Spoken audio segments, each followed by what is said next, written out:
What's up, flooring family? Welcome to the Huddle. Coming to you every single Tuesday at 3 p.m. Central to discuss maintaining forward progress in your flooring career. I say every single, and except last week. And a few times before. We try to make it, though. Yeah. I think we're hitting a 95, 98% hit rate. That's pretty good. With me today is Daniel Gonzalez from Preferred Flooring via Nashville. Down there hanging out with the Protect All folks, it sounds like. Yep, I just got here probably 2 hours ago, 3 hours ago, something like that. So I had enough nice. time. So you guys are down there kind of. I haven't even seen talking. anyone yet. Oh, gotcha. All right. I got up here, I put everything together, and then just went and checked the pool out real quick, and then hopped on. Well, we appreciate you being so diligent, not leaving me alone today. So today's topic is hiring and training installers. Look, if we had the exact answer, we would be proposing the solution to the entire industry. But I think this is more of a discussion about successes and failures on what I've experienced being in flooring for over 20 years, and what Daniel, and if Jose jumps on here, what Preferred Flooring, kind of their side. I'll also speak kind of what it took for me to get in the industry. So I want to open with this. One of the things that I found is a good common denominator on good installers, guys who have been doing it for quite a while and do good quality work. Almost always they love the finished product. Like that's what they love. That's the part that they love. They love like walking into a building or a home and transforming it within days or weeks of them being there, because we're the finishing touch. That was certainly one of the things I still enjoy when I go out. I just enjoy it vicariously through other installers who work for us now. I go out to a job site and I see something. The before and after is still something that really gets me going, and it seems to be a pretty common thread. So it'd stand to reason. Do you guys kind of see the same thing on your side, Daniel? Like, I'm sorry, I'm trying to get this link over to my brother. Oh, gotcha. Well, I think it stands to reason if this is part of us. It's kind of like an artist and seeing this thing come together and a project kind of come together from a you unfinished.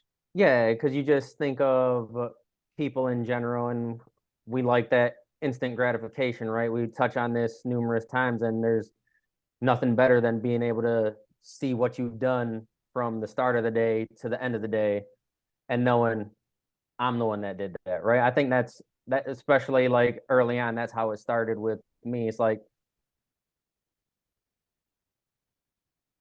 did I always want to do flooring? Absolutely not. But there was that point where you do something and you finally do it yourself and you're like, I did that. Yeah, dude, it's that satisfaction of completing something or doing something that's kind of maybe a complicated layout or something that finishing that product. It's just something you can't get. Hey, Jose. It's just something you can't get by pushing a button in a factory, or being on an assembly line or something, like putting the same cigarette thing in a car for 40 years. So I think that one of the things in hiring installers, you're looking for someone who finds satisfaction in completing things, and you can formalize, and this is kind of geared more towards employee installers. So for everybody who use subs, we use subs, they do too. But for everybody using subs, this is probably more pointed to the employee installer side. But finding people and asking the questions that can, in an interview, that can kind of bring out that, like, do you find satisfaction in completing projects, or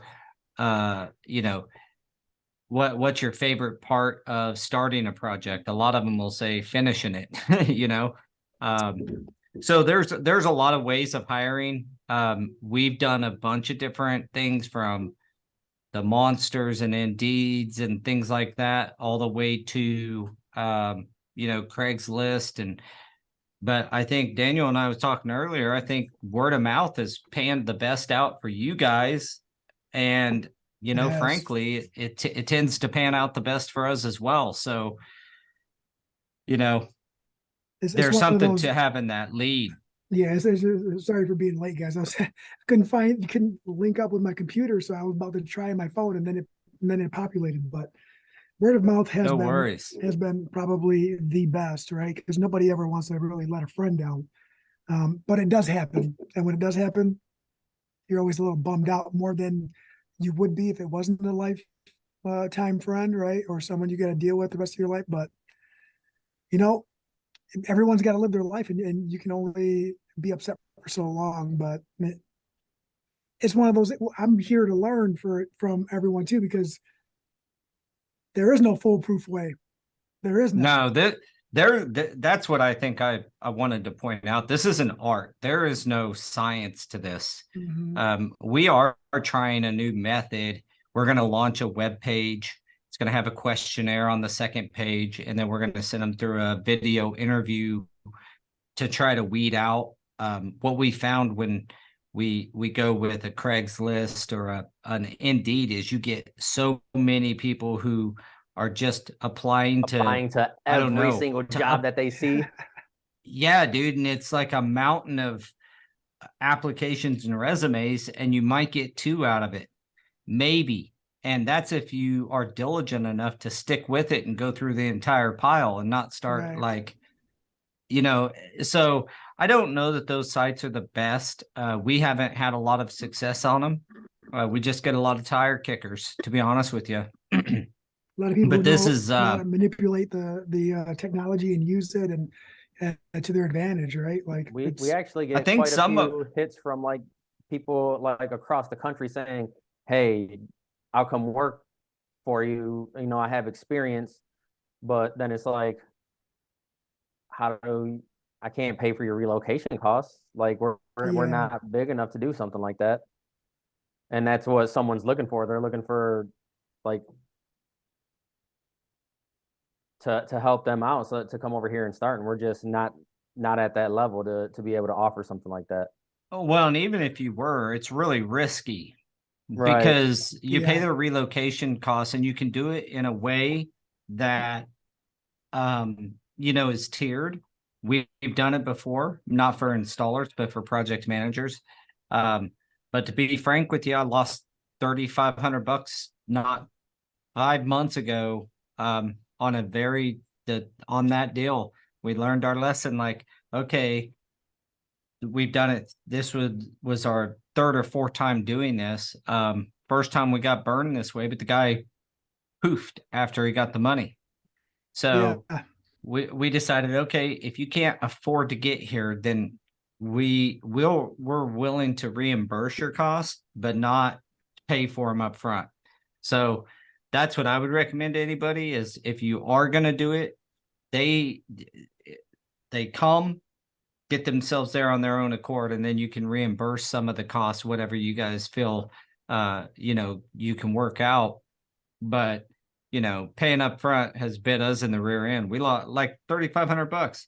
To me, I always look at how big of a job I have to do to make $3,500. Yeah, we do the same. And you know what I mean? And I'm like, God, dog, I just did a $20,000 job for free, right? Or $30,000 job for free, and that's kind of how I quit it in my mind. So that's one thing I would say is like reimburse travel costs if you are going to pay or help somebody relocate. I also say I've never paid for somebody's complete cost. Like if there's a reason they're in that dire of a strait that they can't get here, then they typically come with a ton of baggage. Right. And And we've been that reimbursement, we've been talking about that too with even with training because we've just seen money fly out the window these past few years where it's like, hey, we want to they say they want training and then you send them to training and then like they're gone and that training stays with them. So absolutely we'll do, you know, we're thinking about doing that reimbursement to where it's like, all right, you pay the upfront cost and then you'll get it back, you know, on a weekly or monthly basis. That way we're not out of pocket for everything. And then that way if you end up leaving tomorrow, that's not my yeah, certification anyways. Yeah. because here's the truth, like you're not going to get a non-compete on an installer to stick. You can't do it. I don't care where you're at in the country, how Yeah. strong. In Kansas, non-competes are pretty weak from the way the legislation looks at it, like court cases and stuff. Plenty of them get overthrown. The courts just don't like to hamstring employees from being able to do their job. And in the skilled trades, they're they're not going to work. So Well, you your can't best stop someone bet, from working. Yeah, it's like well, how are you going to have a stronghold over someone's career, right? Like they've earned that no matter who they've worked with. We'll never do that to anybody because even though it's hard to accept the loss of the dollars and cents invested, I know me as an individual, I would really, really be upset if I felt like someone was trying to control my direction. yeah. I wouldn't have it. Yeah, we never do it for installers. We have done it with PMs, but our non-compete is written in a way that's very defensible because we only have 6 months and that's it. Like we just need 6 months to get our feet around the projects you've sold and contact our clients and you know make sure they know they're still going to be taken care of. We need 6 months. So it's 6 months and no, like I beat one for a guy, competitor of mine had a non-compete on and we won, but it was 2 years, 250 miles. Judges aren't going to uphold that. This is people's livelihoods. So non-competes are good if you can get them enforced. I wouldn't say they're good for installers. I would never put one on installer, but you know, if you have a client facing person like a salesperson or a project manager or something, they can be enforceable. I would just say make them really short time frame and small radius. Like you can't make a guy move away from his home. To me, that just is ridiculous. First off. Secondly, like it doesn't need to be 2 years. 6 months is plenty of time for you to get your footing with your clients and make sure they're taken care of. And then that guy goes work for someone else and starts calling your clients and trying to get work. Well, you just got to be better than that. So unfortunately, that's just part of being a business owner. When we're talking about installers, I mean, you know, the old way of hiring, unfortunately, is starting to dry up. And that's why I think this conversation is needed. And that is the dad having a son coming into the business or a couple of nephews or something. Is just drying up, man. It just like I shouldn't say it's drying up. It's dried up. And so we got to find new creative ways to hire people. And I know that the FCEF is doing a lot of good work. So reaching out to them would be a good thing. Coming down the pipe, we have some new things with Go Carerra that'll help, called Jumpstart, where once we launch Jumpstart, any installer in our network can hire off of that Jumpstart board, but so can companies. So if, for example, if Jumpstart's good and you get a couple of new helpers that come on the Jumpstart board that have went through some level of training through the FCEF, they'll go on our Jumpstart board. And if they're close enough, maybe you guys as a company can hire them. Stuart and Associates as a company could hire. So we're trying to foster a way to get new people in onto a board where we're not having to decipher through line cooks and you know what I'm saying? Like, right, it's specific to our needs in our industry, and that's everybody else has it. They 100% have it. So I think there's some new ways that we're trying out at Stewart and Associates. Like I said, if this works out, I'm gonna share it with everybody, like for free. I just want more installers in our industry. So if it works out for us, I'll be putting it on the Huddle on exactly what we did and how you guys can do it. But we're gonna spend the money to test it out. We think we got a good method. More And qualified it's installers. yes. Yes. Well, when they're brand new, it's hard to qualify them, right? Because they still need to get a taste.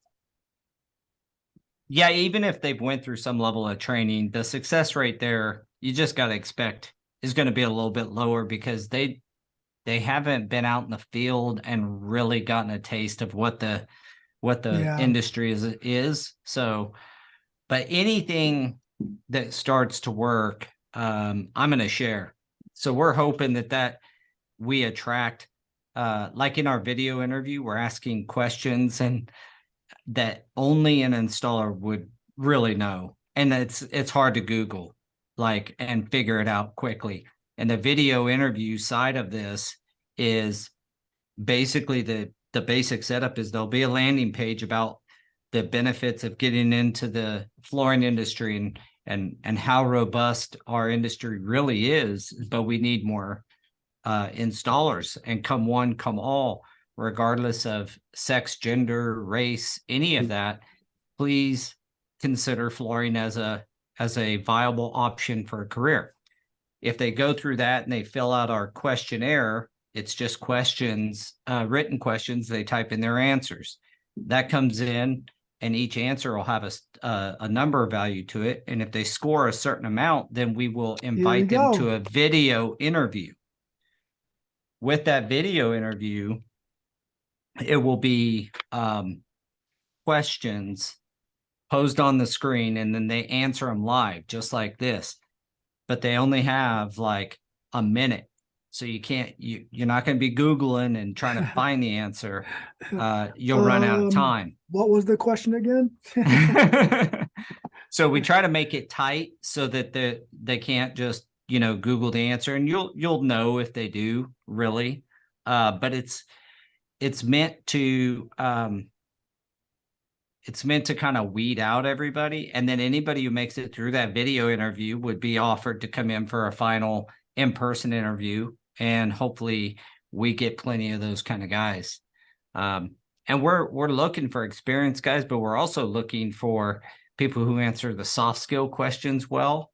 Like how one of our questions, for example, is how closely do you feel an employee should be supervised? Right? We want to know, do they feel like they need that micromanagement, or are you got two ends of that spectrum, and we try to stay away from the two ends. The guy that's like, I don't want any management, or the guy that's like, I would like to have input on an hourly basis. We're looking for the guy that's a little more centered, the installer that's a little more centered, like, until I know a good answer would be something like, until I know exactly what I'm doing, I would love to have a resource to lean on. However, once I'm proficient, I don't see the need for heavy supervision. That kind of a deal would be a good answer, for example. But yeah, this thing is an art, and we're trying some new stuff. You guys got any great ideas that taco party? Taco party. Just invite everybody over for tacos. They got to pass some of the questionnaire, and then they come for a taco dinner, and then that's where the final interview is. I don't know. Taco eating contest. We've seen both sides of the spectrum, where some people interview really great, and then those are the same people that don't even show up for the first day. Yeah. And then there's some people that kind of struggle just because that's how they are. And then they come in and it's like, yeah, this person is a worker. Then. Yeah, references are about the only way to get through that. But even getting references anymore is tough. You call a company, you better be dedicated to getting references, because company doesn't have to answer you. And a lot of times, they're busy, and you're like the last person they care to talk to about some other installer that worked for him back in the day, you know? Well, even that, some of the references that they list are just family members posing as somebody else. And you gotta be able to kind of feel that out, ask the right questions. Yeah. What is your relation to Mr. Gonzalez, for example? Oh, that dude, oh man, he's my ex-employee. Well, Uh, I do know that, you know, don't quit. Like if you can, one of the reasons we're trying to do this a digital way is to have that flywheel turning all the time and always have candidates coming through, where it's really tough if it's dependent on personnel to do it. You know, our COO does a great job, but at the same time, how many interviews can he go through in a week and still do his job, you know? So I don't know. I was getting on here right. hoping you guys had the magic pill. Oh man, there is no magic pill, man. There is no magic pill, you know. But you know, to leapfrog on what Daniel said there, or piggyback, is he's right. The people who do have all the right answers and all that, those guys are in there. They're very, from our experience, they've been very confident. And now that he said that, it made me go back through some of that process where they were too confident, right? And the guys who were nervous, afraid to say the wrong thing and mess up, ended up being the ones that worked out a lot better for a longer length of time, or are still here. And I guess moving forward, maybe that's the understanding the people skills, right? Like someone who has all the right answers might have all the right answers because they've messed up that many times. They know exactly what to say now. And I never thought about it like that till right now. So And me and Paul were kind of talking a little bit before we got on here, and you know, just mentioning people that already have experience and bringing them on, and how a lot of the guys are stuck in their ways. And even, you know, they come to us and they're like, we know you guys do great work. I want to learn from you. I want to be on that level. And then 2 months later, they're like, I just can't do this anymore, because they get sick of us saying, it's not good enough. Do it again. yeah, Can't be leaving stuff like that. no shortcuts. Look at this cut right here. You can't leave that. Why would you think that's good?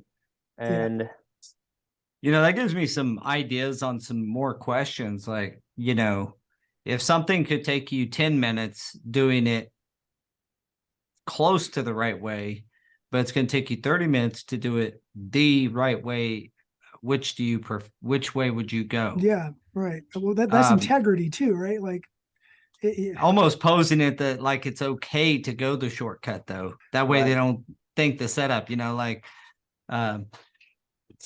it's like, you know, doing it the shortcut way will still produce a great result, but doing it the industry recommended way produces a warranted result.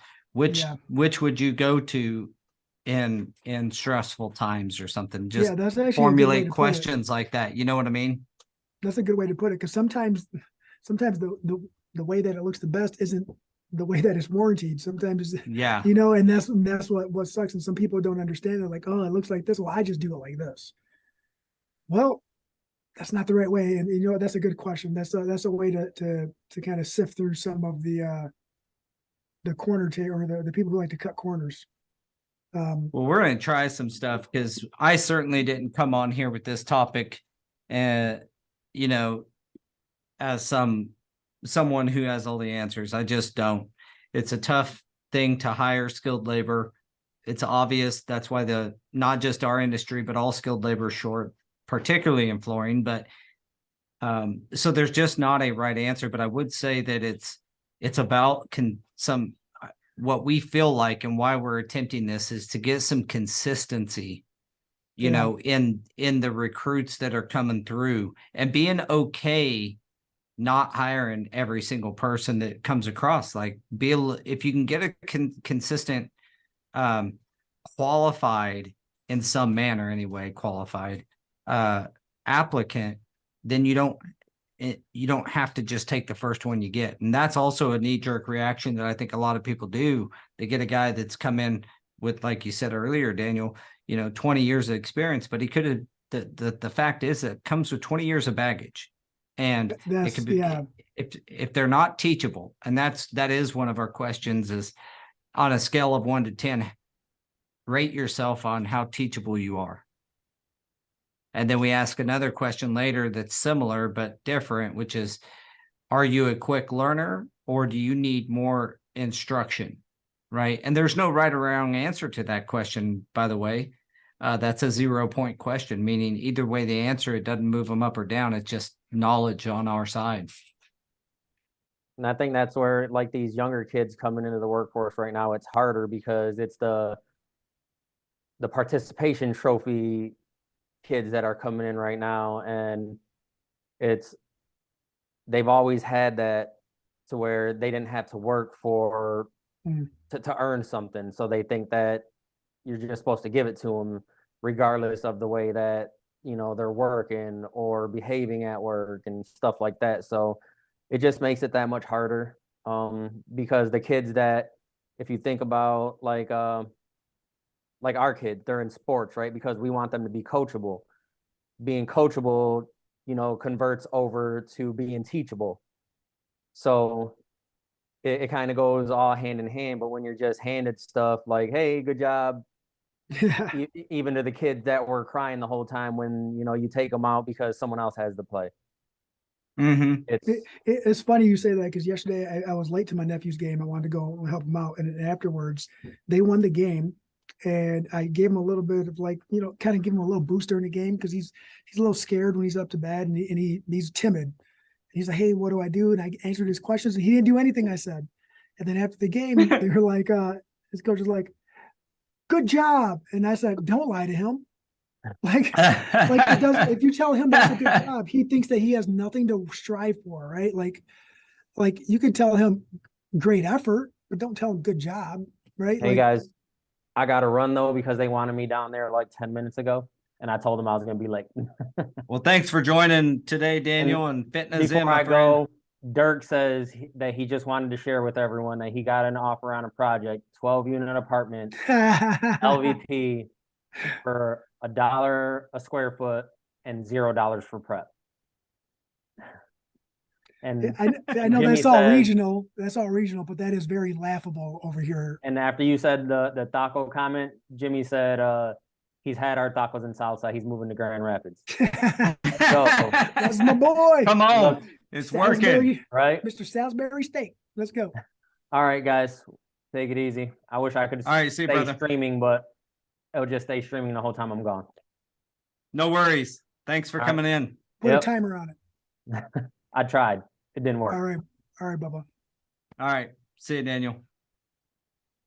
Well, we'll be able to share the stream anyway. So as we go here, the hiring training thing is like, it's a complicated thing, but do you agree that if a mechanism can be found to just keep a flow going? Have you ever seen the show Suits? Yes. Okay, so they every year that Harvard would have a graduating class coming through, that law firm always gets the first look. So the guys that were hired last year, guys and the people, men and women who were hired last year or in previous years, are always on pins and needles when that new class comes through, and they're always, and it seems a bit cutthroat, but I wish we had some level of that in our industry, where it's like a consistent free flow of installers coming through, and keeps current installers striving, but also just allows for new people to come in and get trained. At this point, I wouldn't let anybody go. I'd just be hiring, there's such a shortage, but interesting thought. It is too. And, recently I was able to sit down with the mayor of Walker, where our business is located. And there was a young lady there who's working on his staff, and they're trying to develop new ways to engage local business owners, right, for opportunities. And she had asked, like, what are we missing? And it just happened to be that the guy in charge of finances for one of the local schools was there too. And I said, we need placement and tests at the high school level, so that way people know what direction they should be going. Like higher education, like if you're going to do it, do it. Like I would never tell anyone never to entertain that, but at the same time, it's like if you're going for higher education, what field are you going to go into? You have your gen ed classes, but what are you striving for? And it would help create a better opportunity for success for everyone, not just the individual, the student, the person, but the community. And even if they don't graduate high school, right? Like at what age do they start doing that? Is it something that could be public and available to push them towards their strengths and say, well, you would succeed in these fields? And I think that's where, Yeah, they used to do that. Used to do competency type they testing in did, high school back in the day, whether you are, college material or not, so to speak. And that was, now that's non-existent, mostly because they don't want to hurt no one's feelings. But the truth is, not Yeah. everybody should go to college. I didn't go to college. I didn't. I mean, I tried, and then like they said that I couldn't make a living if I was attending. So Yeah. sorry, dude. Like you're telling me that I have to like tell my family they're not going to have anywhere to live because I'm just trying to better my future. No, I'll figure out a way. Yeah, I know a lot of people who didn't go to college, and there's plenty of multi-billionaires that didn't go to college. But if you're wanting a really good job and it's going to be, you're an accountant or you want to be a attorney or a doctor or computer science stuff, yeah, college can be really beneficial. But I think it's a waste of money and a waste of time if you're going into and your heart's not really in the social services side of the world, like a liberal arts degree or some crap like that, or gender studies, all this stuff. I mean, at the end, how is it going to help your future? And we've just gotten so far away from that, and everybody started going to college. And we've talked about this on not only on this podcast, but multiple other podcasts talk about it all the time. We know that problem, but I'll tell you one thing, the AI revolution has started. There's plenty of jobs going extinct that just, if you sit behind a computer, you ought to be worried about your job in a lot of ways. But they're not going to be doing carpet or tile anytime soon with AI. I'll tell you that. So get your hand skills. That's my 100%. Point to everybody. No one can ever take it away from you, no matter what hand skills you try to, or what field you go into. No one can take that away from you. And that's really what it is. So when you guys do hire somebody new, do you have a particular training method? Do you put them on some type of schedule or? Man, so that's the hard one, right? Because, we're not as large as most would think. And a lot of it, when we hire, and it sucks to say it like this, we hire because we're in need of it. We don't hire as far as being preventative for what's going on. Sometimes we do have the luxury of someone coming in and we're starting to look and we find someone before the storm hits. But usually it's like as the storm hits, right? Like if something's dying off or someone just happens to lose a job and they make a phone call, hey, so-and-so said you guys might be hiring. Yep, we are. And we kind of throw the guys to the wolves, so to speak. It's, you're going to learn how to swim pretty quick, right? But then we've also went about like, all right, let's put them in the field a couple of days, then come and work in the box. Let's do some explanation, a little bit of hands-on training. Let's try to do that. I think we talked about doing 2 weeks in a box here at the shop before they go to the first job, tool education and stuff like that. But it all depends on their level of understanding on how we try to approach it. We say all these things, but then when everything comes down to the nitty gritty, we're like, yep, okay, we were going to have you do this, but we really need you over here now. Yeah. People who do well, we still, maybe the only thing that we do that's I think maybe outside the box a little bit, but is we have a module. We'll have them install to prove their level of ability. But at the end of the day, man, we still do it the old way. We put them with an installer. We do circulate them through several of our lead installers to find a good fit for them, as well as a good make sure that, like, you know, some guys really like tile, some of them really gravitate Yeah. to carpet and that. So, but from a but it's still the old way. You stick them with somebody and you hope that they learn some stuff. And you know, we've got some really good installers that just are really crappy trainers, and so a guy will get with them and not learn anything over the course of an entire year. So my answer is get them in you know, plugged into some outside training entities if you can, if you have a good resource locally. And if not, you know, we found a lot of success in sending guys to Protect All trainings, send them to NORA certifications and that kind of stuff. Yeah. So you just got to lean on it. We're actually working on that right now. As a matter of fact, there was some things that came across the desk as far as kind of offsetting some of the costs. I think Daniel mentioned it early when I got on a little bit later, but offsetting the cost of the onboarding process, and we're doing our best to. Essentially, in a nutshell, what I just did is I just submitted a lot of the training programs to the state of Michigan, so that way they can be recognized.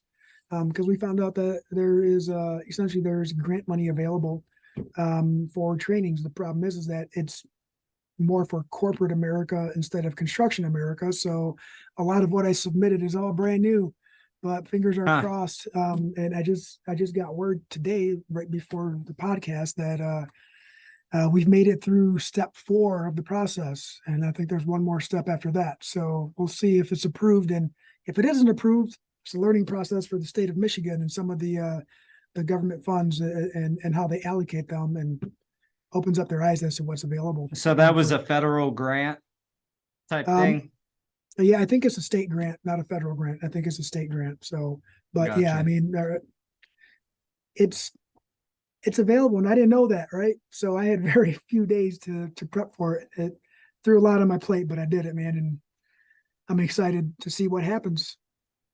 Hopefully it helps us, and it makes it easier for us to, like you said, to have someone attend a 2-week or a 5-week introductory class with CFI or FCICA or I'm sorry, FCEF. So that way it can offset some of the cost, and it's easier pill to swallow. So it's not so much of a, you know, here's your investment and hopefully it works, right? Because that's what's been happening. Yeah. Yeah, the hiring of hourly installers, you know, subs are a little bit different. That's why this is more geared towards employee installer talk. But I think that make sure that if you are going to hire employee installers, that you're treating them the same as you treat your office. I remember, and I said early in and on this podcast that I would, you know, I had some lessons I learned as an employee installer myself. One of them being that if you divide your salespeople and your project managers, you essentially your office from your field in benefits, and you know they're treated better in the office, you're setting a really bad tone. And so all of our hourly employee installers have the same health insurance coverage that I have. They have the same as anybody in the office. They get the same days off and holidays and all of that stuff. So they get the same, they accrue vacation time at the same The same rate. frequency. It's the same rate, everything. So I remember, like, we got no paid holidays, we got no paid vacations, but the office did. And so I would say, don't do that. And if you are a company that does that, that's not good. Yeah. I won't say nothing else, but I would say that's a terrible thing to do. As a terrible model, it is, because we were those guys who did. We recognized the difference in treatment early on, and we used to call. I didn't refer to office guys as like they weren't. We were a whole separate team. It was them and it was us, right? It's always their word against our word. It wasn't a team effort, and We promise not to be like that. And I think we've done pretty good. I mean, there's always instances where people are like, oh, but you guys have all this and that. It's like, um, you know, me being where I'm at, I do have the ability to leave my station and come back and finish my work, right? I do have that ability. That is a perk of working in the office setting versus the field, right? You need to be in the field to get the work done, and that is, there's nothing I could change about that. However, what they don't see is that if I do have to take off for an hour to go take my kid to a dentist appointment or something like that, or go attend an event outside of work, I come back and work until 8, 9, 10 o'clock at night. But if they leave for a dentist appointment or a doctor appointment, they don't come back and say, all right, I'm going to make up that time. I'm just going to take the rest of the day off, and so guys who are employees. There's and pros and cons to Yeah, each. yeah. It's just about having a mutual respect between your office and your field and making sure there's not this clear, like, office staff gets treated so much better than the field. That's just, to me, that's the way that adds separation and adds this wedge between the Yeah. two. I think, that's probably, at the very least, about the lowest line thing you should do as a company is make sure that the guys who are actually making you the money by putting the product on the floor, they're treated the same way, just as fair as your office is. We all eat But out I of the tell you same what, same refrigerator here, man. We all eat out of the same refrigerator. So keeping it organized and stocked up is up to us. But essentially, we all open the same door. We all reach in and grab the same stuff. So I yeah. like it that way.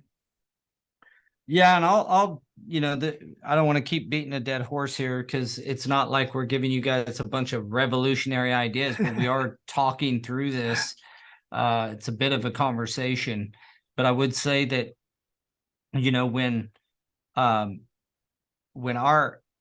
if you can make your installers feel proud of what they're doing, treat them fairly, you'll keep them. We have a good retention for installers at our company. One of them is, oftentimes the installers come into our office to work when we're really slow in the field. That doesn't happen very often, but if a guy, as opposed to sitting at home, we'll bring him in the office and have him work. In fact, we had a guy that had knee surgery, and he was in the office for about 4 weeks or so, and he learned, like, it's not all rosebuds and sunshine in the office. It's stressful. There's a lot of, like, pressure on the office staff. If you're an estimator, you got time frames all the time. If you're a PM, you're always dealing with these coordination and schedules and multiple project managers and superintendents on projects, and the installers learn quickly, like, each day I get to go to one job for the most part. I mean, sometimes you'll go to a couple, but for the most part, you're going to one job and you're dealing with one set of people. In any given day, I could be dealing with 7, 8, or 9 as a PM. Yeah. Today was one of those days for me. I actually, my sister helped relieve some of my pop-ups for today. This has not been the last 2 days have been really, really rough on the schedule, with changes and other trades not showing up and people being sick and not able to complete their tasks, and unfortunately put us in a weird position. But the magical fingers and phone calls of Jose got everything kind of squared up and figured out, and we're back on track. Good deal. Well, I will report back. Kind of talked about a little bit about what we're going to be trying at Stuart and Associates, and we are going to give that a shot, and we are going to if we have good luck with it, we're going to share it with the world. So that's another question that I have is, like,